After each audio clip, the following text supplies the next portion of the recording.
Hi, I'm Gene, retired in Mexico. Welcome to the channel. And we ask one question here, which is, do they write them and sing them like they used to?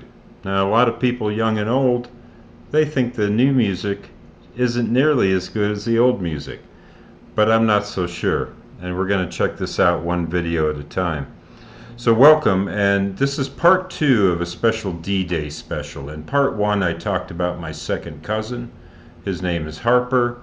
He's 100 years old, and he landed at Utah Beach. And so we weave that story into the Sabaton video, Primo Victoria. And today we're going to do the History Channel. And I recorded myself watching one of these before, and I didn't know if it would be interesting to anybody, but I got a lot of views, and so I guess you guys are interested in this. And so here we are. This is, it looks like, I think this is Joachim, the singer. And so this is about a 17-minute video or something. So what we'll do is it'll be a history of June 6, 1944, as well as a history of the song and the recording. And the video was really impressive. It was full of military hardware and explosions, and it's a pretty high budget video. I was very impressed. So let's go ahead and hit this up, and let's watch this together. And this is in honor of D-Day, which was 3 days ago at the time that I'm recording this, and about 5 days by the time you view this. All right, here we go. For Allies, it is the most often told story of the Second World War. And it's also the beginning of the Sabaton sound, Primo Victoria.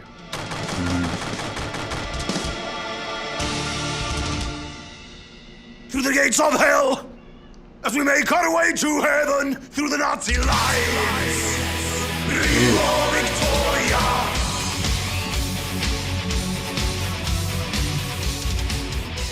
Yep, wow. June 6, 1944, a few minutes after midnight, a couple of British gliders silently touched down in Normandy near the Caen Canal.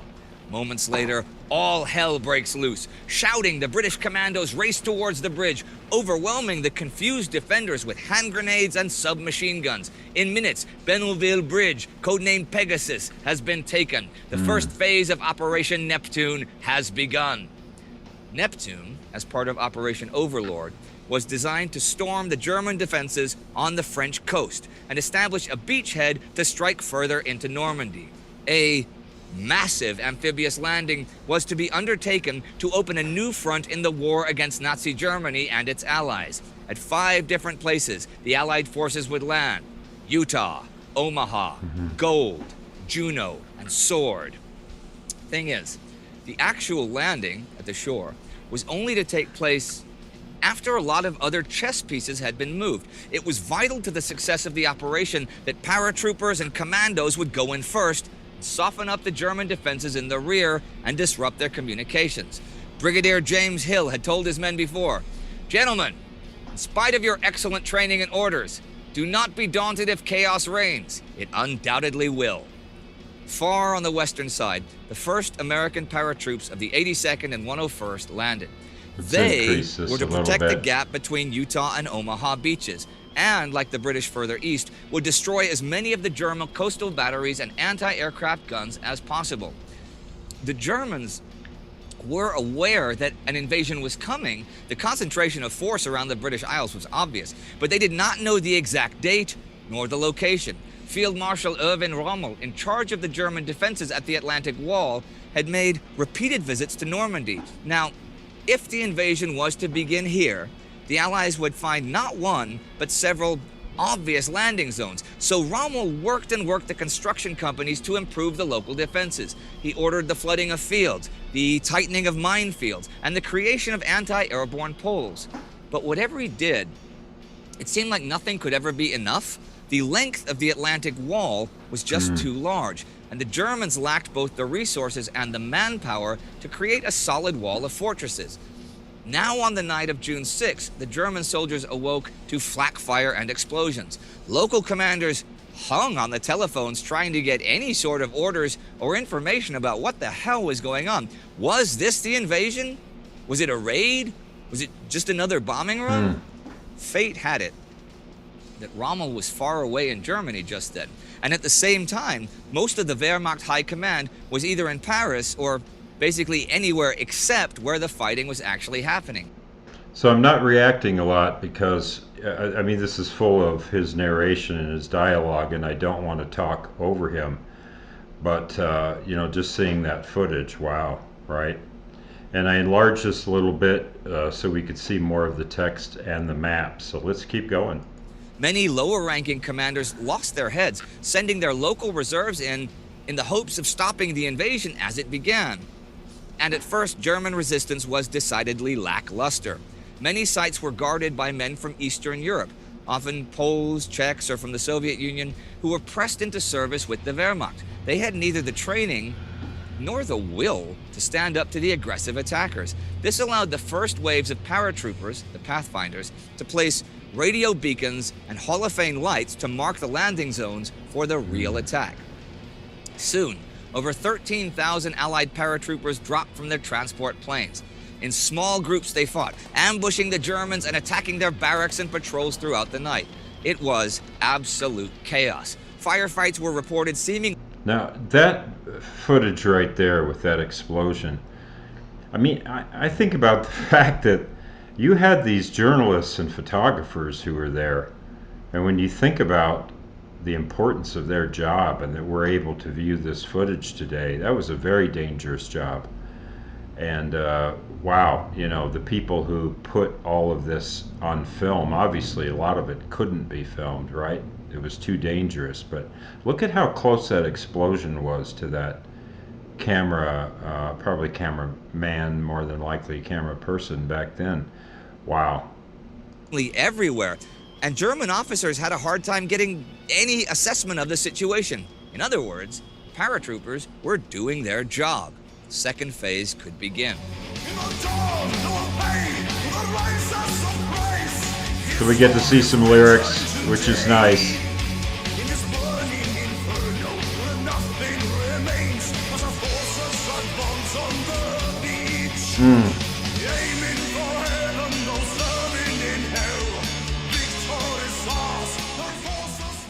At each hour, a huge swarm of American and British bombers made its way to Normandy. Since April, they had intensified their efforts to pound the German positions into non-existence. Look at those Allied planes. High Command was not taking any chances. Once more, they would try to level anything the Germans had put in front of the landing zones, preferably the anti-aircraft casemates and high-caliber naval guns. RAF Bomber Command dispatched Halifax and Lancaster heavy bombers. The U.S. Air Force sent out Flying Fortresses and Liberators at the forefront, Mosquito bombers, Thunderbolts, Marauders, rocket-firing Typhoons. Pretty much anything that had a cool name was to be thrown against the German Atlantic Wall. All in all, over 11,500 Allied aircraft would attack and wreck the German positions on the French coast this morning. The Luftwaffe might as well have not existed at this point, because there was no way of even making a dent into that kind of force.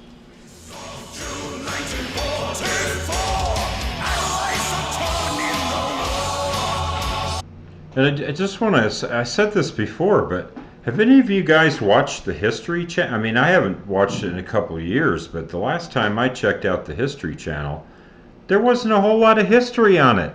There was a bunch of other stuff. Bunch of other programs that seem to have nothing to do with history. You know, it's like MTV doesn't play music anymore, right?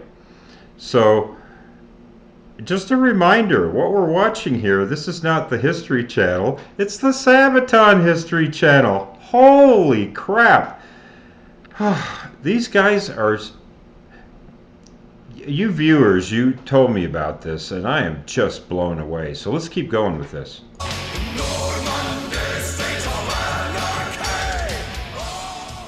Then the final third phase began, as the guns of the navies opened up. Whatever the bombers had missed now took direct fire from 900 warships of the Royal Navy and 200 warships from the U.S. Atlantic Fleet. Under cover of their shelling, and it looks like we have a landing crafts sinking made their problem. way I slowly through the apologize. strong waves. Over 4,000 boats had been brought along to carry troops, tanks, and war material into the designated landing zones. Even duplex-drive Sherman tanks and waterproof Churchill tanks were to be landed. At around 6 a.m., the first thousands of American, British, and Canadian troops were about to close in on the beaches. The coast in front of them was burning, and clad in smoke and morning mist, the Pathfinders had enjoyed the element of surprise. But this element was quickly fading. The Germans were now on full alert and began arming and organizing themselves. They set up defense perimeters at the beaches, manning the guns in the bunkers and resistance nets. Nearly all of their large artillery guns had been destroyed in the bombardment, as it turned out. Machine gun nests, smaller bunkers, Not too control bad, centers just a for the little out of Goliaths, sync. everything had gone up in flames. What the Germans were left with were little groups of men with small arms and mortars. Now, Hollywood and video games often portray the defenders as a large army of elite Nazi veterans, but in reality, this was the Wehrmacht of 1944. Much of the Normandy defenses were orchestrated by experienced NCOs, sure, but the men under their control were mostly teenagers or men over 40.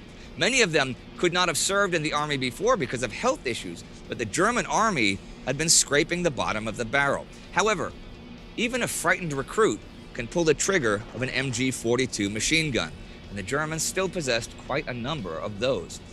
With the advantage of the defender, they prepared to rain down 1,400 rounds a minute over the beaches. Utah Beach was, like most other landing zones, a long strip of sand, but intercrossed by dunes that provided a modest amount of cover. As the landing crafts opened their ramps, the men burst out. Immediately, machine gun and small arms fire smashed into their ranks. Despite the heavy damage they'd taken, many of the German casemates were still standing, and the German soldiers fired from their gun slits into the oncoming landing craft. Luckily for the Americans, the Sherman tanks had arrived as well, providing cover as combat engineers raced across the dunes, trying to blast their way through the barbed wire. To the east at Omaha, the Americans were not quite as lucky. There was no trace of the supporting tanks. In fact, 30 of 32 had sunk into the sea. And while most of the German defenses at Utah had been obliterated, quite a number of their resistance nests here were still functional. Mortar shells tore into the landing craft, killing a third of the first company outright. Then at 6:31, the first assault ramps went down. We've been here before. Is this kind of war? Crossfire right through the sand. Orders were easy. It's kill or be killed. A lot of rhythm guitar in this song. As the Americans struggled to get out, the German machine guns tore into the packed groups of men, killing dozens in mere seconds. Bodies piled up in the landing crafts, and many panicked, jumping into the water, only to be dragged down by their kit. Still, soldiers pressed on, out of the boats and onto the beach. The first waves were completely exposed to the German machine guns as the men ran over the sands. For the only option was to make a mad dash towards the end of the beach, despite their instincts telling them to lay down behind the smallest amount of cover. The NCOs spurred their men on as mortar shells screeched past them. All around them, men were shot or blown apart, but more and more American soldiers were arriving. There were simply too many for the overheating MG-42s to take on. Eventually, small groups of men made it to the beach wall, firing back at the Germans, while the engineers blew holes into the barbed wire with Bangalore torpedoes. The British forces at Gold and the Canadians landing at Juneau fared better, as tanks and infantry arrived pretty much simultaneously. Facing only light opposition, they quickly pushed onward and beyond the beaches, under the cover of the Churchill tanks, which were armed with bunker-busting mortars, I'm kind of flamethrowers. speechless. They systematically cleared enemy strongpoints. Mines and machine guns were still deadly, but not in enough numbers to stop them. At Sword Beach, however, where the British infantry ran into a similar hail of fire from machine guns and mortars as at Omaha, 200 men had been killed or wounded in mere minutes, and the men were pinned down on the beach. Single 88mm guns blew the landing craft apart, and bleeding and burning men littered the beach. Several Churchill tanks were even knocked out. But even in all that chaos, the Allies made progress. They literally blew their way through and out of the German defenses. Explosive charges and tanks hammered the bunkers and casemates, and once one German strongpoint was overcome, the others were open for attack. So, like a house of cards, the German defenses fell apart. The men overran the German resistance nests, often not stopping to take any prisoners. They cracked the bunkers with high explosives, then cleared them with grenades and flamethrowers. The surviving Germans were in full retreat. By around 9 a.m., D-Day was looking pretty good for the Allies. So far, the Atlantic Wall seemed to be fully penetrated. The German beach defenses had been overrun and the major strong points overcome. From all sections, the troops were pushing onward, trying to keep the Germans from forming new defensive lines. But, although the Wehrmacht had been pushed back, it was not beaten. In fact, new battle groups were formed, and the Panzer divisions and highly mobile Waffen-SS were making their way north. The gates to hell had been pushed open, and if the Allies wanted to free France from the Nazi stranglehold, they would have to make their way straight through the German lines. Through the gates of hell, as they make their way to heaven, through the Nazi lines. This is really well done. Okay, those are big Wow. words, Joachim. The beginning Yeah, of the Joachim. Sabaton sound. Yes. Well, what do you mean? Well, in a way, it is not only that album, but that was the first song where we started incorporating, well, arranging the instruments that way, harmonizing the vocals the way we do, which Yeah. is sort of like you would do in, I guess, Lutheran church hymns. Yeah, that's a really good point. Whose idea was this? Was this your idea or a producer's idea or a little bit of both? In this case, I am to blame. Actually, I remember we recorded the songs. This was, doing a demo back in 2000. The choral vocals Something like that. make everything so much more And, powerful. I remember the look on everybody's face when I said this song would only have vocals as an intro, and they're like, "What?" Oh, And we no. go, "Through the gates of hell, we only do have that." And they're like, "Yeah, and then you have delay and reverb." Like, no, No, nothing. no. It's like that. That's how the Wow. song starts. Did you say like a Lutheran choir in 1527? And did you say it with this accent too, just like that?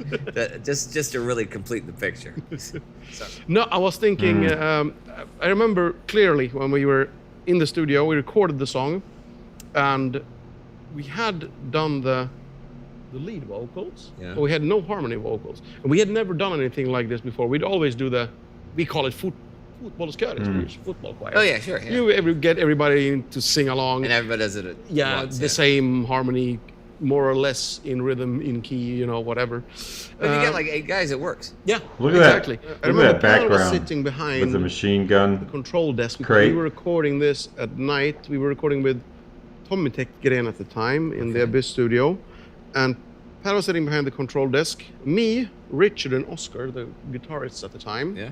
were standing behind the microphone. And I showed them, like, now we're gonna sing "To the gates of hell as we make our way to heaven, to the Nazi lines, Primo Victoria," and just like that. And they're like, "That's weird." And then, "To the gates of hell as we make our way to heaven, to the Nazi lines, Primo Victoria." It's the 1/5s. and Yeah, the yeah. fifths And then we did stuff. copy for the last one, we copied my lead, and everybody thought this is weird. Oh, and heavy metal song, you're gonna destroy this, nobody. I mean, Still hilarious. Victoria, this is like you guys. This is like your yes, song. one of our most famous ones, actually. But I was so happy because I remember feeling it myself. I remember seeing Per, because when we sang them all, I told them just to remove all the other harmonies. We only heard what we just sang. Aha, And then I told Per, okay, now just crank all harmonies Oh, up. so yeah, they didn't know. Yeah, they didn't know. Cool. And then when the choir first comes after the intro, Primo Victoria, I remember Per sort of like, I don't know if he did like that or he just pushed himself away from the mixing board doing like that. Yeah. And I remember myself for the first time, and this is quite an emotional moment for me actually. This is for me an extremely important moment in Sabaton history and in my life, because this is the first time I thought something was so good that we had done, Okay. that it was so good. It was, what do you call it? Not only good to be what we did. It was not only good enough No, it was for. good, it's good. good for these guys Yeah. from Fallen. Oh, yeah. This was really good, and it was actually as good and better than I would have hoped for. Oh, this is nice. This live footage. All right, little bonus. They got the crowd right there, don't they? Look at that. Woo! It's exciting. Cool. So I mean, Primo Victoria, which should be Prima Victoria because it's female. We know now. Sorry. So it sort of means the beginning, or the first victory, or the beginning of the victory, and it's also, in a very real way, the beginning of Sabaton, because I noticed how much I loved writing in that style. It felt like all of a sudden we had our own musical. So we got about 2 minutes left. We were not copying other bands. I mean, that thing that was new to us then is now, what do you say, a very, very, very wow, big cool part guy. of the Sabaton sound that we use today. That way of arranging the choirs, that way of arranging the instruments, Yeah. having the guitars playing the same sometimes, swapping into octaves, doing different things. A lot of it, the use of synthesizers even. On the 6th of June, when the shores of Western Europe, Primo Victoria. Prima and now Victoria. you guys are going to switch to a different kind of history on your next album, right? Yes, pornographic history. I mean, but you're not going to do any research on any porno sites because that would be involve watching pornography. You Yeah, that would be wrong. No. That we don't. We'll don't just do make that. shit up as we go along. See, that's great. See, that's what I. Okay, ladies and gentlemen, here's a new slogan for the Sabaton History Channel: Sabaton History, making shit up as we go along. See you next time. All right, nice. I like the live footage a lot.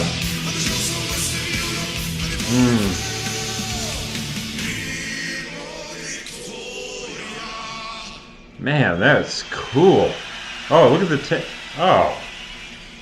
All right, everyone, you know the drill. You click. See that click, hardware click, on stage, get that some military subscriptions, hardware? Check out Indy's other channels, become a Patreon. That's it. Get the fuck out of here. Oh, some people told me don't stop the videos too early. Okay, that's it. We're done. Awesome. Awesome. So, yeah, I mean, what can I say? It's, he said it all. He talked about the choral. He talked about the synthesizers, which I didn't really notice, to be honest with you. I was so busy watching the video and all of that. But, wow, this making of is really great with all the World War II footage. It really helps me understand what the soldiers, you know, and talking about my second cousin here, I mean, he was one, right? Just one person. So what's special about him is he's still alive, you know, which is he's one of the, you know, few remaining World War II veterans, but there were so many, right? So they talk about, what, a couple million? I'm not sure. You guys have to correct me. I don't know the numbers, but wow. It makes me appreciate my cushy life here where I get to do a YouTube channel and I don't really have any kind of, you know, adversarial kind of life. And my life is cushy and easy down here, retired in Mexico, and there's a reason for it, right? It's everybody who paved the way before I got here. So, yeah, I am eternally reverent and grateful to those that served. And I know we do lip service a lot of times to veterans. I've heard veterans say, yeah, you know.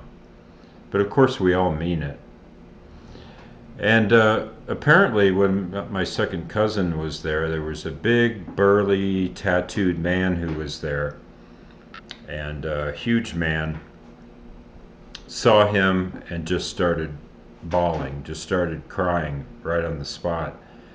And the entourage that was there, my Harper and the people that took him back to Utah Beach last year, were so moved by this man. He was French, I believe. I believe he was a French citizen. I believe they were in Saint Marie Mont, but not exactly sure 100% sure that that's accurate. But wow, wow, wow, to see, to hopefully putting this together, gives me a chance to do something with more reverence and not just words, right? So we're putting music, video, story, narrative, we're putting all this together. Thank you for joining me. Awesome song, awesome band, awesome channel. I can't say enough about these guys. I am blown away. And they're from Sweden. I mean, shouldn't this be, I mean, yeah, I'm amazed. So before I ramble on, let's wrap it up. Thanks for joining me. As we say here in Mexico, buen dia.